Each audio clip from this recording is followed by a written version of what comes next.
Behera chairman tetrahedron group of institution टांगे कटक को आगु बहुत थर आसी आज किंतु मु लोक धरिकी आसी टांगी बहुत थर बहुत रैली बहुत किसी आंदोलन होती सब सालेपुर हो सालेपुर कॉलेज में पाठ पढ़ी जानी तेणु टांगी आज पाखापाखि 300 ରୁ 400 बाइक आसी सम्मानित करने मधुबाबू पीठर आम पहुँचीचु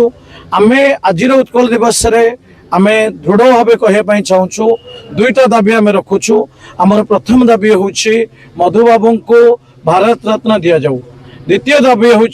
एठार लॉ कॉलेज प्रतिष्ठा करा जाऊ ए दुईटी दाबी आम रखुचु प्लस शिक्षार विकास करा जाऊ ग्रामर विकास करा जाऊ लॉ कॉलेज करा जाऊ ता सहित मधुबाबू को भारत रत्न दि जाऊ जेपर्यंत भारत सरकार देना मु कहूँ